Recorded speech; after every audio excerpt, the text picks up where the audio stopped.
Ahoy, ahoy, ahoy, Jasmine. Hello, welcome in, and ahoy, ahoy, mates. Good morning, good afternoon, good evening, wherever you are. Hello, friends. How are you doing? Hope you're doing well. Hope you're doing well. Well, do you know what we're doing today, guys? Another one of these, and fuck me, I need to get the old picture up. Where are you at? Where are you at, pictures? Here we are. Oh, let's scroll to the top. Oh, look behind the curtain. Yeah, here we are. Citadel of Chaos. The Citadel of Chaos. It's another new one. I'm still counting that last one as a win. This is the second book they ever released, and the first one by Steve Jackson. Apparently, it's a really, really well planned out adventure. That doesn't mean we're going to be successful in it, but in this one, I'm really interested. We actually know magic spells, which I've written down on the right-hand side of my thing. So I maxed out my skill, I maxed out my stamina, just like we always do. But I did roll the dice for our magic score. You roll the 2 dice, you add 6 onto it, and that's how many spells you know. So I know 2 levitates, 2 ESPs, 3 weakness, 3 stamina, 1 creature copy, which looks pretty useful in case we come up against something big. 1 fire and 1 shielding. That's what we've got. Oh, Jasmine, your gold has been all over the place, mate. All over the place. How are you doing today? I hope you're doing really good. Why aren't you in bed? I don't know why I ever ask that. Let's read, shall we? Let's read. So we do have a sword in this one, and we do have our leather armor as normal. We just have the addition of magic. It doesn't say we've got any potions, but that's okay because I've got my 3 stamina spells, which hopefully will see us through. 6 a.m. You slept at a good time. Oh, okay, no worries. All right, I'm sorry. I'll shut up now. Hi, Olive.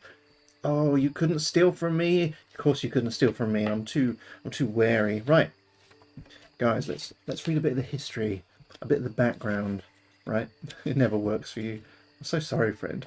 So, let's see. The lawful good folk of the Vale of Willow have lived for some 8 years in awe and fear of the demi-sorcerer Balthus Dire. In awe, since his power is truly awesome, and in fear, ever since word leaked from his domain that his ambitious plans of conquest were to commence with the Vale itself. My God. But what are the people of the Vale going to do about that? I don't know. They'll probably get me in on it, won't they? They'll probably get me, their hero. A faithful half-elf sent on a spying mission to the Black Tower came galloping back to the Vale 3 days ago with a frantic warning. From within the caverns of Crag and Rock, Balthus Dire had recruited an army of chaotics and was preparing them to attack the Vale within the week. The good King Salamon was a man of action. Messengers were sent throughout the Vale that day to prepare defences and to summon the menfolk to action. Riders had also been sent to the great forest of Yore to warn the half-elves that lived there, and to make an appeal for allied forces. King Salamon was also a wise man. He knew well that the news would inevitably reach the Grand Wizard of Yore, a white sorcerer of great power who lived deep within the forest. The wizard was old, and would not last through a battle of this magnitude. But he schooled a number of young magicians, and perhaps one of his students in the magic arts, with courage and ambition, would aid the king and his subjects. You are the star pupil of the Grand Wizard of Yore. He has been a difficult master, and your own impatience has often got the better of you. Perhaps a little too headstrong, you left immediately for Salamon's court. The king welcomed you enthusiastically and explained his plan. The battle could be avoided without bloodshed if Balthus were to be assassinated before his army could be amassed. The mission ahead of you is extremely perilous. Balthus Dire is surrounded in his citadel by a multitude of appalling creatures. Although magic is your strongest weapon, there will be times when you must rely on your sword to survive. King Salamon has briefed you on your mission and warned you of the dangers that lie ahead. One way through the citadel is the best to take. If you discover it, you will be successful with a minimum of personal risk. It may take you several trips to find the easiest way through. You leave the Vale of Willow on the long hike to the Black Tower. At the foot of the hill of Crag and Rock, you can see its outline against the dark sky. Oh, well, there we are, guys. There's the background. Old Balthus Dire, he's a bit of a bad egg, and we've got to kill him. We've got to kill him before he can get the rest of his forces together to attack the Vale. I wonder why are we not getting any assistance from Salamon's men? He could send like an armed escort with us, maybe? I don't know. Well, let's find out. Let's turn over. First, we'll go into entry 1. We've got a little picture here. They're not as good. I couldn't get a very good scan of this book, and I couldn't be bothered to scan in the pictures from my own book, so we'll have to make do with a little bit of grainy imagery today. I hope you can forgive me, friends. You better forgive me. The sun sets. As twilight turns to darkness, you start your climb up the hill towards that forbidding shape silhouetted against the night sky. The Citadel is less than an hour's climb. Some distance from its walls, you stop to rest. A mistake, as it seems a fearful spectre from which there is no escape. The hairs on your neck prickle as you look towards it. But you are ashamed of your fears. With grim resolve, you march onwards towards the main gate, where you know guards will be waiting. You consider your options. You had already thought about claiming to be a herbalist, come to treat a guard with a fever. You could pose as a trader or an artisan, perhaps a carpenter. You could even be a nomad seeking shelter for the night. As you ponder the possibilities and the yarns you will have to spin the guards, you reach the main trail leading up to the gates. The lanterns burn on either side of the portcullis. You hear muffled gruntings as you approach, and two misshapen creatures step forward. On the left stands an ugly creature with the head of a dog and the body of a great ape, flexing its powerful arms. Its opposite number is indeed the opposite, with the head of an ape on the body of a large dog. This latter guard approaches you on all fours. It stops some meters in front of you, raises itself on its hind legs and addresses you. What story will you opt for? Will we pose as a herbalist? Will we claim to be a tradesman? Or will we ask for shelter for the night? Well, I think this seems an obvious decision, to me at least. Seeking shelter for the night, they're going to tell me to fuck off, so I'm not going to do that. Claiming to be a tradesman, I think, is a bad idea, because I imagine I am dressed as a scholarly wizard in training. So let's pose as a herbalist. Let's pose as a herbalist, and see if we can blag our way in there. So we'll turn to 261. 261, friends. The ape dog asks to see your herbs. Oh, I'm glad you like story time with Rusty. The ape dog asks to see your herbs. Luckily, you grabbed a few handfuls of weeds on your way, and you show them. Cocking its head to one side, the creature eyes you suspiciously. It asks you for the name of the guard you've come to treat, something you hadn't planned on. You quickly think of a name to bluff the creature with. Got Kiltrog, Pincus, or Blag. I did say we're going to blag our way in here, didn't we? This is where both of them are vampires and they'd eat me. Oh man, wouldn't that be the quickest death ever? I don't know, what's a good name? Kiltrog is pretty cool. It's a pretty ugly name, and these guys are pretty ugly customers. Pincus, maybe could be like a crab thing. I don't know. I'm going to go Kiltrog. Oh, you've had to fight Captain Rusty Tom. What tough battle that was. What tough battle that was. Olive, you didn't make your way out? Bad luck. Bad luck, friend. You're not having much luck with these today. I'm going to say I'm here to heal Kiltrog. The ape dog laughs and tells you that Kiltrog is a lazy good-for-nothing and is not worth saving. You breathe a sigh of relief as he walks back and shouts for the gatekeeper. Moments later, the gatekeeper appears and opens a small doorway to let you in. Turn to 251. I shall do just that. Oh, I've overshot. I've gone past it. Gone past it, friends. 25. What? Oh, no. These chubby thumbs of mine. Here we are, 251. You walk forward into a spacious open courtyard surrounded by large walls. Various lights are, bear with me, burning, and groups of figures are shuffling around in the darkness. In the centre of the courtyard is a large monument of some kind, perhaps a fountain. Looking across the yard, you can see what appears to be the entrance, the main entrance to the tower. Will we creep around the walls towards the tower? Will we stride boldly across the courtyard? Or will we tiptoe through the shadows towards one of the groups? Thing is, we're not actually here. Hey Gong, how you doing, friend? We're not actually here to heal somebody, so I don't think we should be striding boldly anywhere. We could go to the main entrance of the tower, I guess. Or what if we tiptoe towards one of the groups? We might overhear some good intel. Should we do that? Because maybe Balthus isn't even in that tower. Let's tiptoe to one of the groups and just have a bit of an eavesdrop, shall we? I'm going to do that. It may or may not be a good idea. So turn to 321. That's where we're going, friends. And we can bin off that picture now, can't we? We can bin off that picture. Goodbye. Goodbye. Right, so cautiously and keeping well out of sight, you creep through the darkness around the edge of the courtyard. There are two groups of creatures in front of you. To the right, you can see two human-like figures talking under a torch fastened to the wall. To the left, a group of 4 creatures of varying shapes and sizes are sitting around a fire eating. Will you approach the 2 by the torch or the group around the fire? Well, you defeat Tom. Maybe I'll let you win. Maybe I'll let you win. I don't know. They're eating around the fire, and I am actually quite hungry right now in real life. So why don't we approach the group around the fire? Maybe they'll share a little snack with us. We'll get ourselves in with them. Oh, we've got a picture. We've got a picture, friends. Stand by. Let me get that up for you. Where are you at? Where are you at, picture? This one? This is the one. This is the one. I have to apologize, guys, for the clarity of the pictures in this episode today. A motley crew sit around the fire. A warty-faced orc is handing out scraggy chunks of half-cooked meat to the others. A snarling dwarf with green skin is complaining about the size of his piece, while 2 scruffy goblins, a man and a woman, are cuddling each other. They giggle and laugh, and every so often she slaps his ugly face, causing more merriment. As you approach, they stop and turn around to look at you with unwelcoming faces. They sneer at your neat appearance, and the female goblin whispers some comment to her mate. In front of the dwarf, you can see an open box.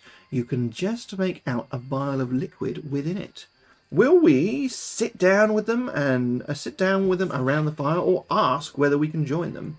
I mean, we've already got here. I think they're already looking at me like I'm like a posh twat or something. If I say, oh, excuse me, do you mind if I sit here? They're going to say, fuck off. But if I just sit down, that's me asserting some dominance, I think.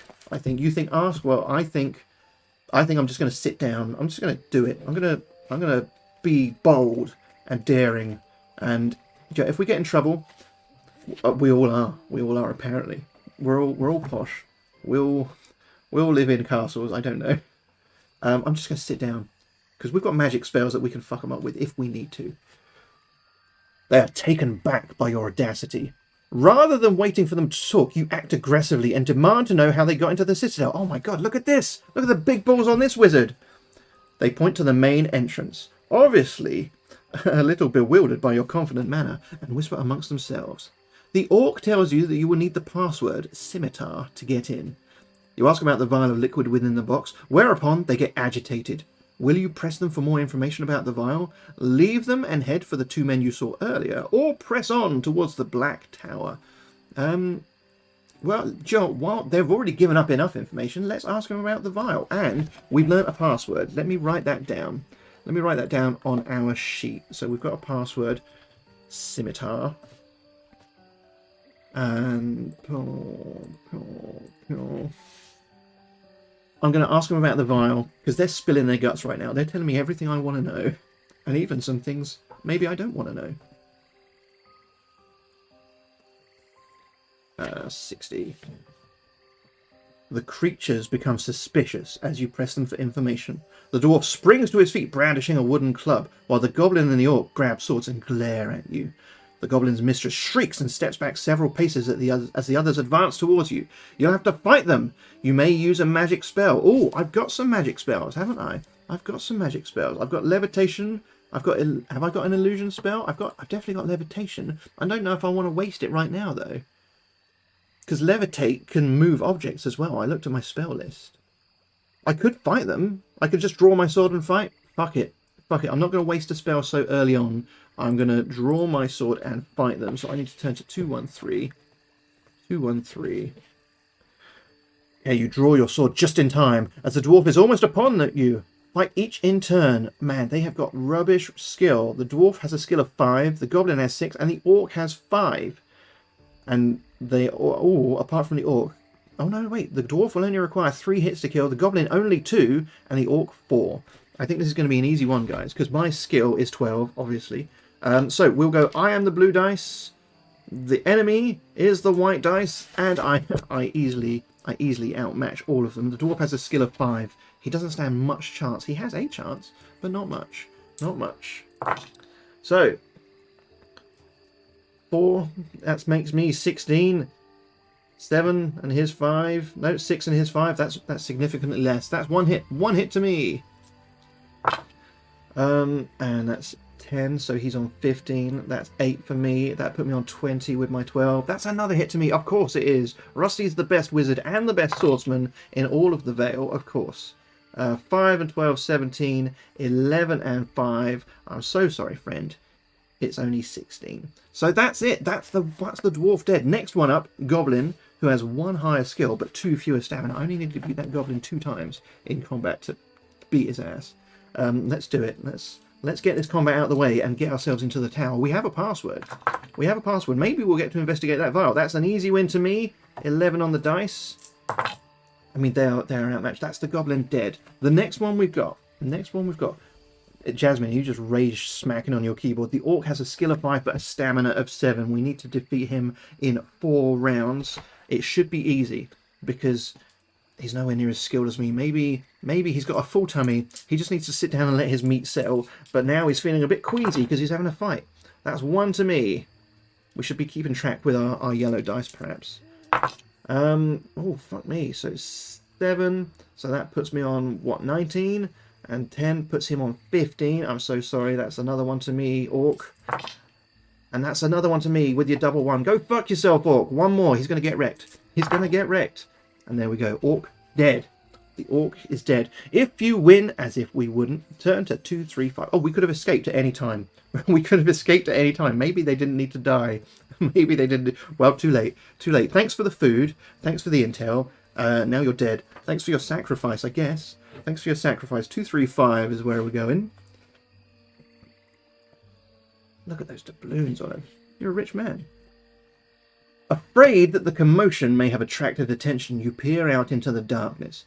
Nothing seems to be happening. Going through the pockets of the creatures, you find 8 gold pieces. Oh, hang on. Let's note this down. Let's note this down on our sheet. So we've now picked up 8 gold pieces. We've got a copper-coloured key and a jar of dark, creamy ointment. Oh, I can take only 2 of these with me. Well, I'll tell you what. The gold actually might not be that important. But the key and the ointment may well be, because, you know, sometimes just useless, mundane stuff is actually what we need. So I'm going to take the copper key and the ointment. If we need something and we haven't got the gold, we can just kill someone, surely. We can just kill someone for it. That's how we're going to play this today, guys. We're going to be ruthless. We're going to be so ruthless. Right, so turning to the vial of liquid, you can make out an inscription on the lid written in runes. Your heart leaps as you realise that this is a potion of magic and is very rare. Within the vial is enough liquid for 2 doses, and each has the effect of raising your magic score by 1 point, allowing you the energy to use 1 extra spell. You may take this potion with you to use after using any spell. When you drink the potion, you need not cross that spell off your list.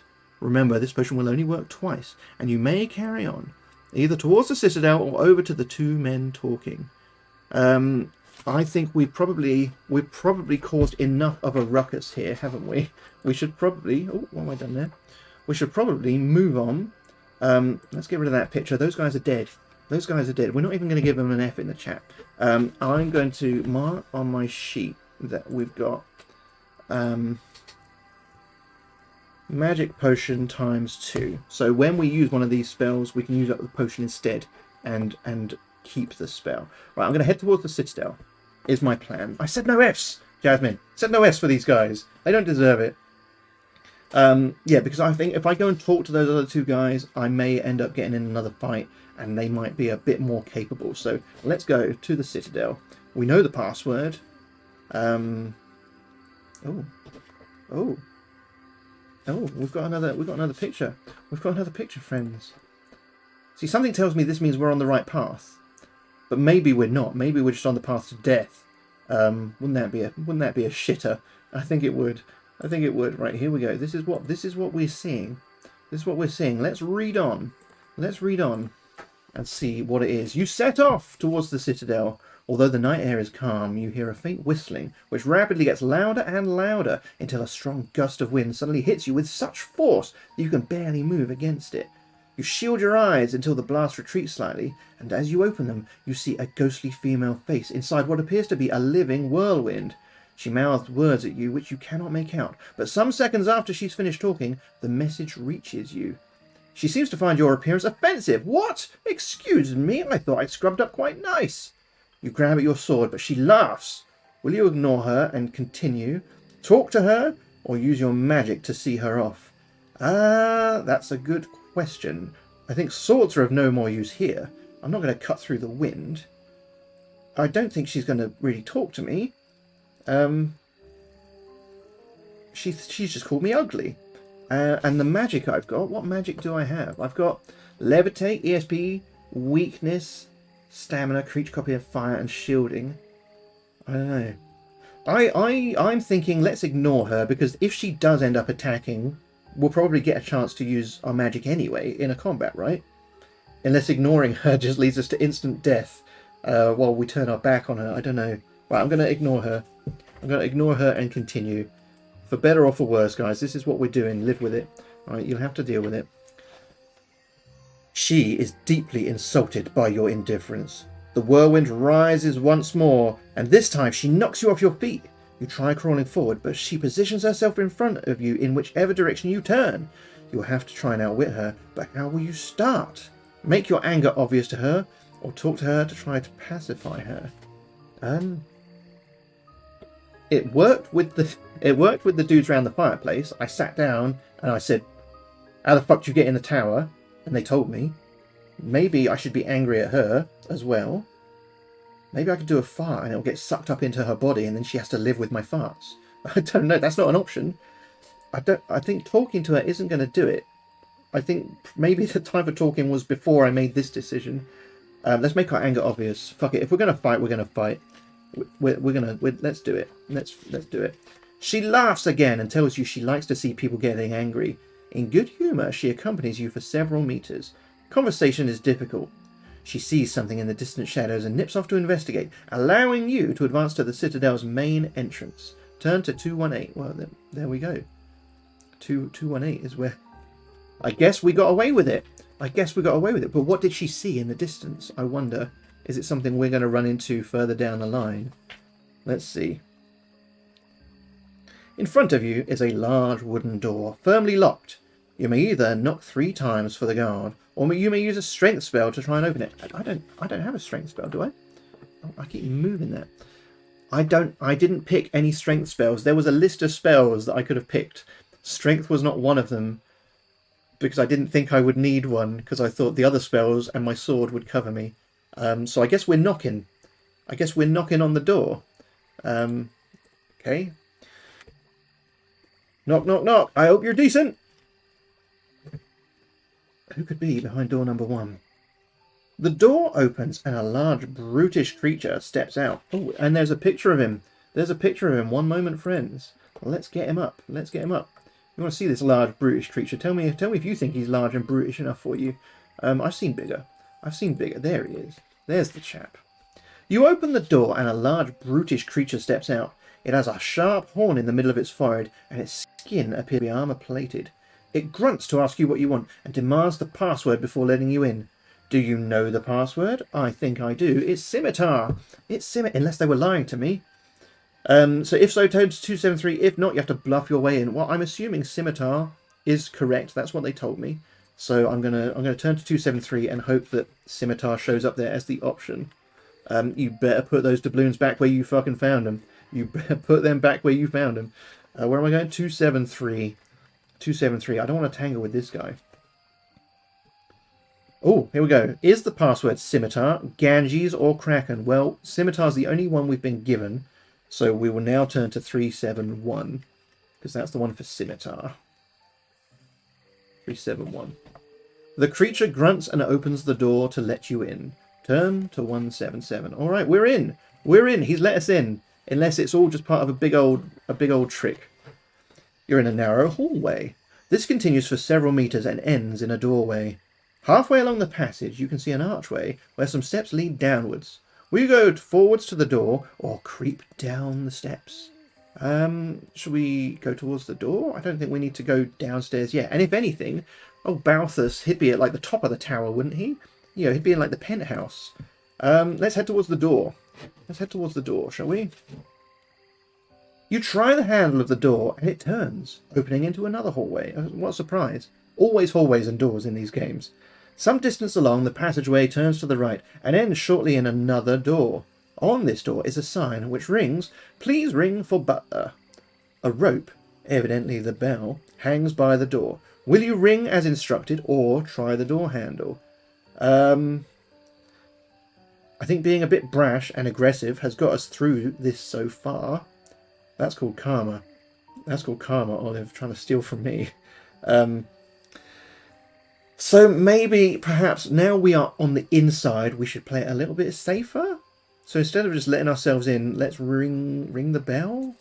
I hope that's a good idea. I mean, what's the worst that could happen? It does say to ring, doesn't it? It does say to ring. Oh, and we've got another picture! Which makes me think we must be on the right path. If we're getting more pictures, we may be on the right path. They're not going to show me a picture to like a dead end, are they?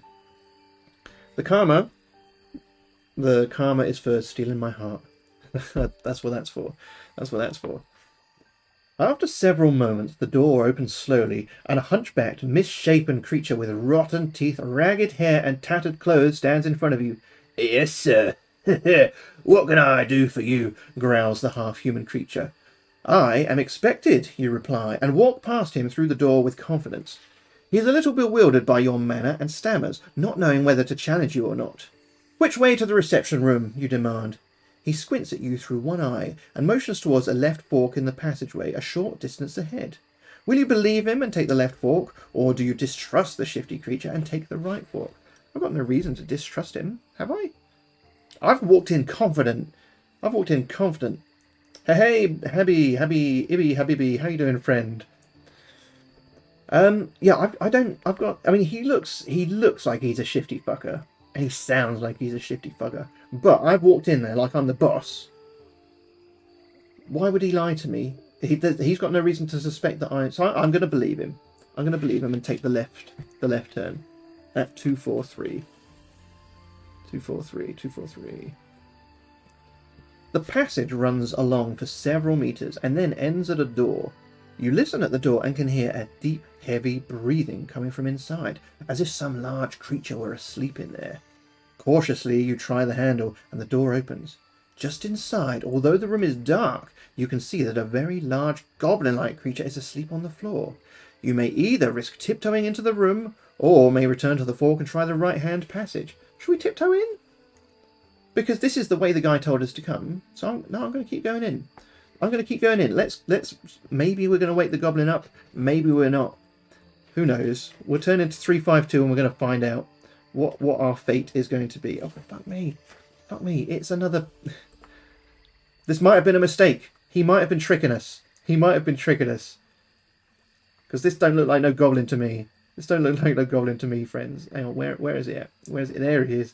He looks pissed. Whatever he is. There he is. You tiptoe into the room. The room is gloomy and the air is damp. A crude wooden post is nailed to one wall with several hooks on it.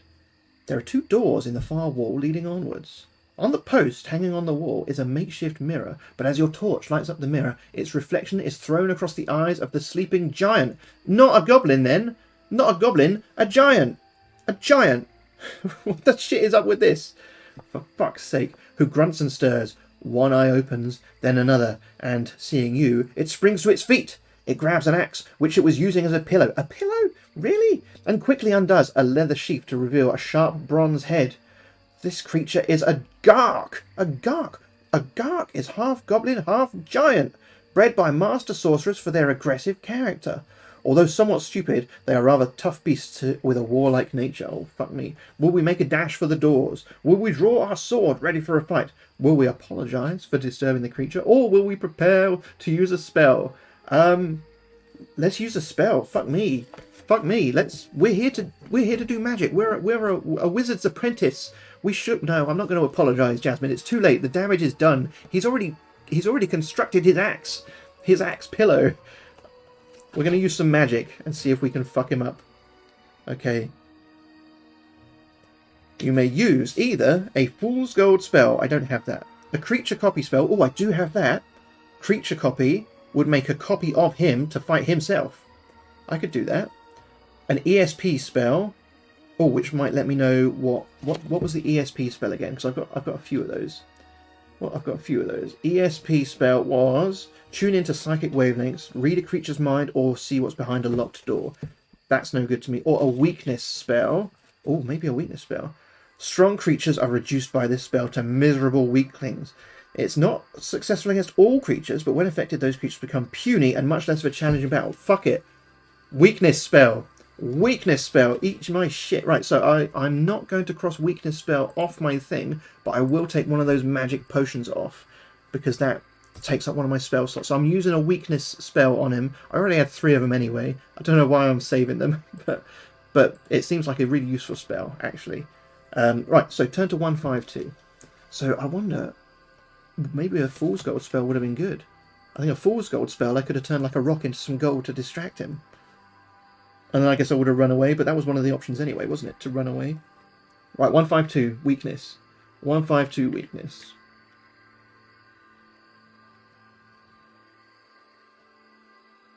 You cast your spell and the creature stops in its tracks, not quite sure what has happened to it.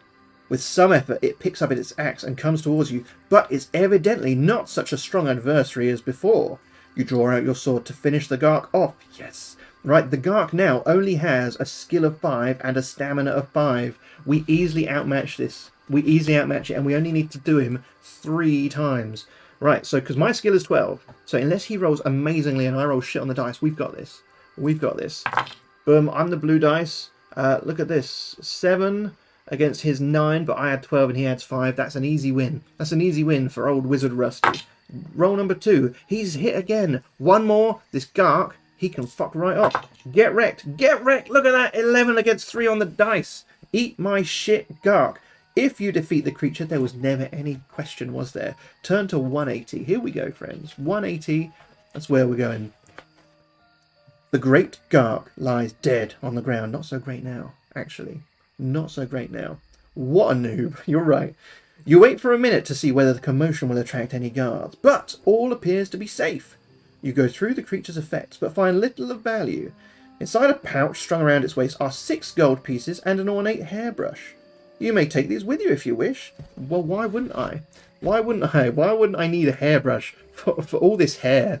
So we've got 6 gold pieces and a hairbrush for some reason. What was he doing with the hairbrush? He looks bald. Right, we don't need scimitar password anymore, I guess. I'll delete that off my sheet in case we need the space. I suppose he had a little mohawk from the looks of it. Well, he's dead now. He's dead now. Right, we took the hairbrush. And we decide to continue on. We'll turn to 99. I shall turn to 99. I feel like we're doing good in this adventure so far. So far, we've heard no word of where old what's-his-name is. What was his name? Balthus Dyer. As far as you could see, he was bald. Exactly, as far as I could see. I could only see him. I could only see between his legs, and it looked pretty smooth down there. Pretty smooth down there. Right, I want to get rid of the picture. There we go. Because he's dead. He doesn't mean anything to us anymore. So, 99. Will you take either the left-hand door or the right-hand door? I don't know. I don't know. Going right did well for us last time, even though we normally go left. But that's just because that's the way to Mordor. I'm gonna go right today. I'm gonna go right today because just going right really paid off well for us when we did one of these books the other day. Right. The door opens into a short passageway, which is paved with small stones. A short distance further on, an ornately carved door marks the end of the passageway, but just before the door, a side passage leads off to the left. You approach the door, listening for any signs of life inside. As your hand touches the handle, a voice says, "Do not knock, just enter," from inside. Will you enter the room as instructed, or will you decide against this room and take the passage leading off to the left? Oh no, let's go in. We're being invited in. We're being invited in. It's nothing personal, Jasmine. It's nothing personal, but I've attempted enough of these to know that it really doesn't matter which direction I take. It's going to kill me anyway. We're going to enter the room. We're going to enter the room. Who's waiting for us? I don't know. Long lost twin. Could be. You enter the room, which is evidently a library of some sort. Books stretch from ceiling to floor on each wall, and several tables and chairs are lined down the centre of the room. At the far end sits a dark-skinned man who looks up at you from a book over narrow eyeglasses. Hang on. What is this? I'm that man now. It's me. I'm cosplaying. Behind him is a door. Yes? What is it? He snaps. Which book are you looking for? You scan the various shelves, which are labelled. Will you ask him for biographies of Balthus Dyer, Secrets of the Black Tower, or Creatures of the Kingdom of Cragon Rock? I don't really care about Balthus's life story. Maybe the Creatures of Cragon Rock be useful, but Secrets of the Black Tower might mean we avoid booby traps or something. I'm going to go for Secrets of the Black Tower. 238. 238. He indicates a section on the shelves, and you take a book to one of the tables to read through it. The book is most enlightening, tracing the history of the Citadel. The Black Tower was built by Balthus Dyer's grandfather. As it became a sanctuary for the forces of evil, law and order gradually made way for chaos as the monstrous creatures battled their way up the power hierarchy. Dyer's grandfather eventually found it necessary to protect himself from his minions by setting up various protective traps. I knew it! Booby traps! Knew it! Various protective traps between the creatures and his own dwellings, most notable of these being the Doom Pit trap and a magical combination lock on the door to his own room. The combination of the lock, I've got to write this down, is 217. There we go, that's the combination. Fuck me, that's a good thing to know. That's a good thing to know. You read further about the various secret passageways that permeate the Citadel.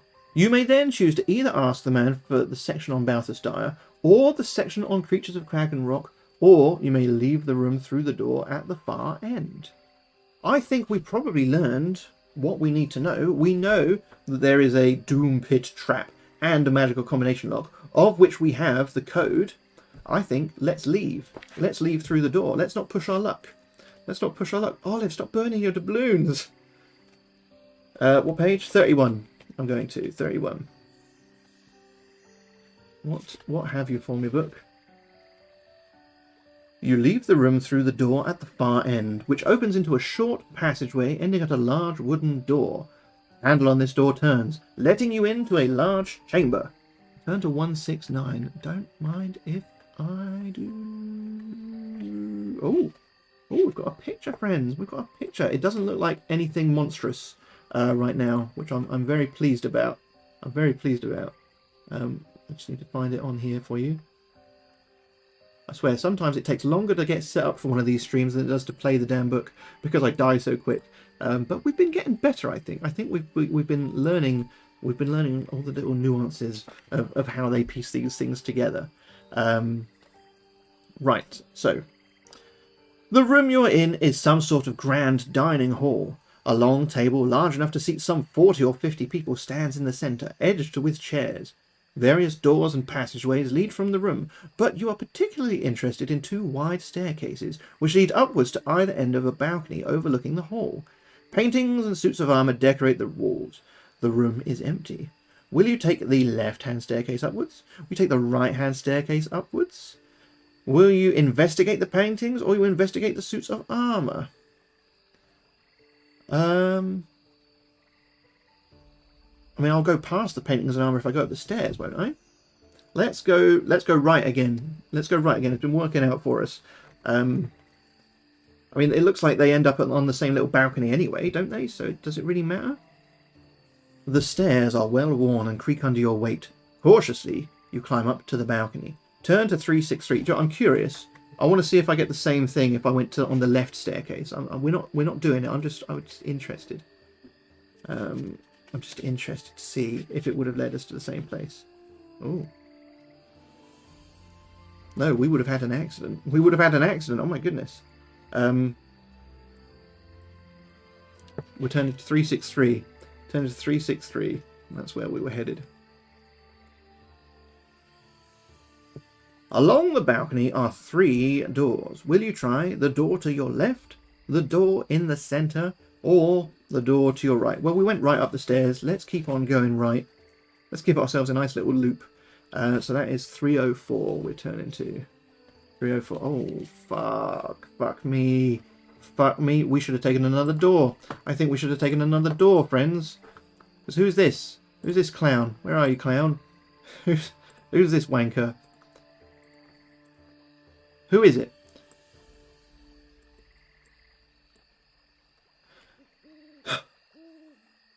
The door opens. Look at it. Some gargoyle motherfucker. The door opens and you enter the room. It's quite large and is decorated with various carvings. It looks something like an artist's studio, and a number of unfinished stone statues line one wall. In the centre of the room, a large stone gargoyle is standing on a stone-carved box. As you enter the room, the creature creaks its head, turns towards you. Slowly, it comes alive, hopping down off its pedestal. It blocks your way through the room to a door on the far side. What? What will we do, bloody wanker? What will we do? Draw our sword and advance? Prepare to cast a spell? Look through your bag for something to use? I could give him a hairbrush. I could give him a fucking hairbrush. Or nip out of this room and try the middle door. I don't know. I don't know. Should we cast a spell? Should we nip out the room? I'm going to nip out the room, actually. I'm going to back out. I'm going to back out.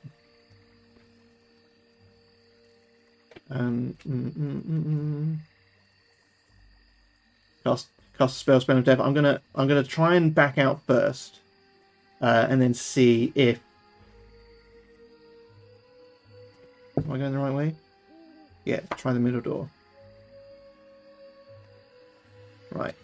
You listen at the door and can hear squeaky voices, laughing and squabbling. So we've got away from the gargoyle. We didn't have to fight him then. We just left him. You try the handle and the door opens. Inside is a brightly coloured room. A few small beds are in one corner, and strewn about the floor are small mannequins of various brutish creatures. Along the right-hand side of the wall is a large box, and just beyond the box is a door. In the centre of the floor, and looking up at you quizzically, are three small creatures. They're human-like, but have green skin, pointed ears, and slit-like eyes. What will your approach be? Will you draw your sword and prepare to fight them? Look through your pack for something to offer them?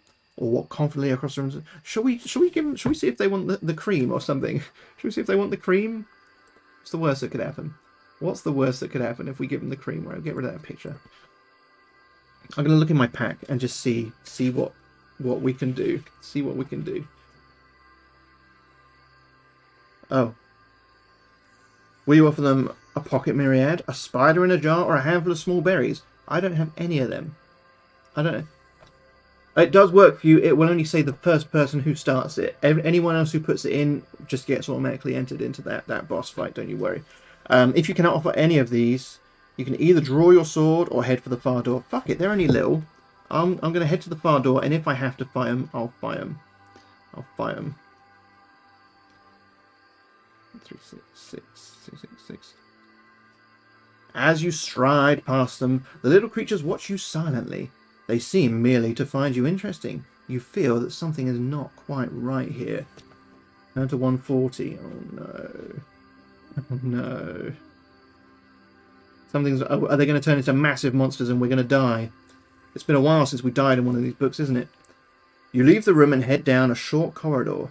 Some meters down, you find yourself at the foot of a staircase. This is a spiral staircase which leads right up into the Citadel tower. Ooh, you climb the stairs cautiously and eventually arrive on a small landing with two doorways in front of you. Will you take the left-hand door or the right-hand door? I don't know.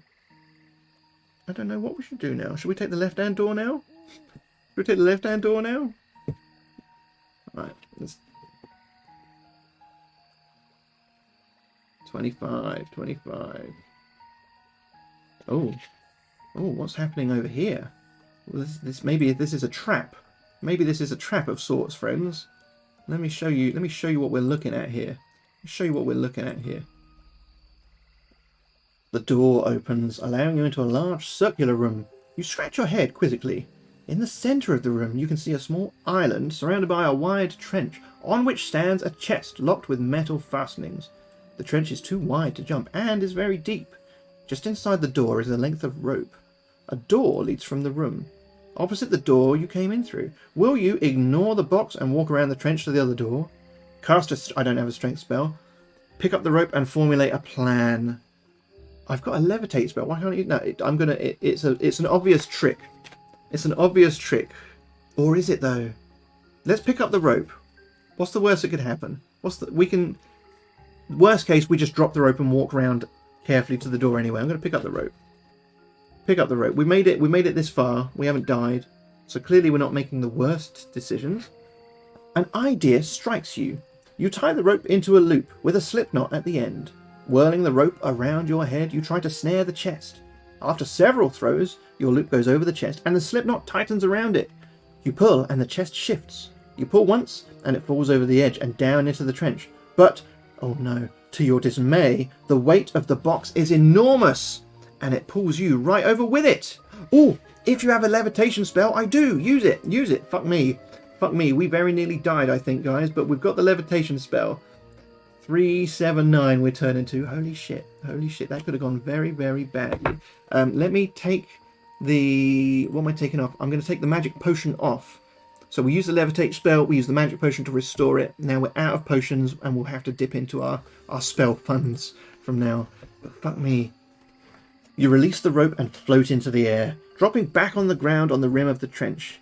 You curse at the fiendish trap that had been laid for greedy adventurers like yourself. You move on to the door opposite the entrance and try the handle. Turn to 206. Alright, well, off we go. Off we go. You leave through the door and find yourself at the foot of another spiral staircase leading up into the Black Tower. Climbing the stairs, you eventually come to a landing where a single door is the only way onwards. You try the door. It opens slowly. Turn to 182. John, it might not be working for you, Gon, because I think maybe you need 100 doubloons for a boss fight. Have you got 100 doubloons, friend? Right, the door opens slowly. 182 is where it's said to go. So that's where we're going. Oh, for fuck's sake. For fuck's sake. Maybe we are going the right way, because I've got a picture. I've got a picture. But maybe it's just a picture because it's our death. It's our doom. Who knows? Who knows? You feel yourself sucked into the room as if by magic. Your torch flickers and dies. The room is pitch black. From nowhere, yet everywhere, comes a mocking laugh which fills the room. "Foolish adventurer," says another voice, which changes its tone from high to low as it speaks. "Welcome to the home of the Ganges. Unfortunately, it will be the last room you will ever see." "Ah, but of course. You cannot see, can you? But we can see you. Can't we, brothers?" And laughing voices come from all around you. Suddenly, a ghostly white luminous face flies towards you. You recoil in horror, throwing yourself to the ground, and begin to feel very frightened. Oh, fuck me. Fuck me. This is the first time our stats have been affected. In this whole game, we've lost 1 skill. We've lost 2 stamina. Oh, no, no, no, no, no. Guys, this isn't going well at all. What can you do here? We can create a fire spell, try an illusion spell, feel in your backpack for an artifact, or draw our sword. I don't know. I don't know what we can do. We have a fire spell. We don't have an illusion spell. We've got a hairbrush. We've got a hairbrush in our backpack. Let's try a fire spell, but I think they're like made of fire. I'm gonna try a fire spell. Maybe they'll think I'm one of them. They'll let me in their club. Who knows? Let's try the fire spell. You cast your spell. Oh, if I cast a spell, I better take it off my sheet, actually. Goodbye, fire spell. There we go. So you cast your spell, and 2 creatures watch in amazement as you rise in the air, float over their heads toward... Oh no, I'm reading the wrong one. You cast your spell and wait for a fireball to appear on the end of your torch. The torch flickers just enough for you to see that there is a door on the far side of the room, but then goes out again. The Ganges laugh once more at your efforts to thwart them. You feel a blow on the head, which knocks you to the ground again. Oh no, lose 2 stamina points. Guys, what the hell? What the hell's going on here? We're not having a good time. Do we try an illusion spell? We don't. Do you take something from your backpack? We can try, or draw our sword. I tell you what, let's look for the backpack, because surely it will give us the options. And if we don't have them, we'll have to draw the sword anyway, won't we? So I'm going to try and see if it offers to use anything from the backpack. Oh, look! What will you pull from your backpack? 3 options here. Spider in a jar? Don't have. Charmed amulet? Don't have. A jar of ointment? We do have. We're doing the jar of ointment. Hopefully We can put it on. It will ease their burning. I don't know. What is that? Demands a ghostly voice. You bargain with them. You will allow them to take the ointment if they will allow you through the room. You have no business with them. A ghostly hand appears from nowhere and tries to snatch the jar from your hand, but you whip it away quickly. It is indeed the ointment of healing, you hear one of the voices say. We accept your offer, says a voice. Leave the jar where you are and leave through this door. A door in the far corner glows softly. You do not trust them and take the jar with you to the door. As you open the door, you fling the jar across the room and leave quickly. Ooh, okay. I think we might have got away with that. Right, with the jar of ointment is gone. We've still got a copper key. I don't know what it opens. We've still got a hairbrush. I don't know what it brushes. Now we're turning to 328. 328. Oh no. Those motherfuckers. Those motherfuckers. Hey Roy. Thanks for lurking, friend. Those motherfuckers have betrayed us, I think, friends. Because let me just get this next picture up of what is on the other side of that fucking door. Those assholes. Those absolute assholes. You close the door behind you and find yourself at the foot of yet another staircase, spiraling up into the tower. Climbing the stairs, you arrive at another balcony where a single door is the only way onwards. Excuse me, friends, there's somebody at the door. I must get...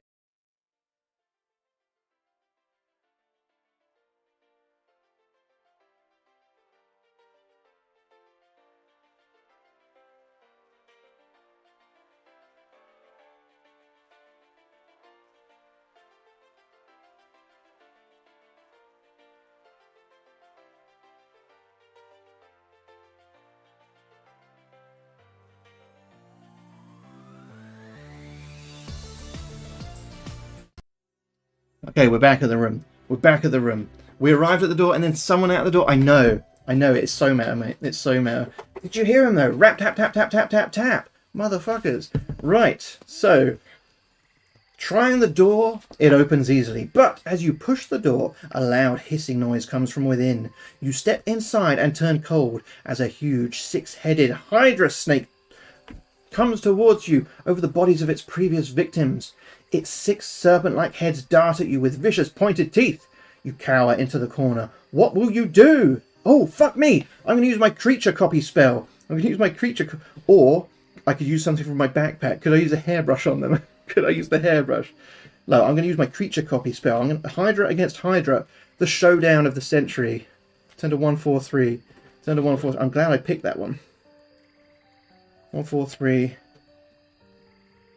Okay. You concentrate and cast your spell. A Hydra's torso appears, but that is all. The creature is so large that a single spell will not create a duplicate. Fuck. If you have another creature copy spell, you may use it.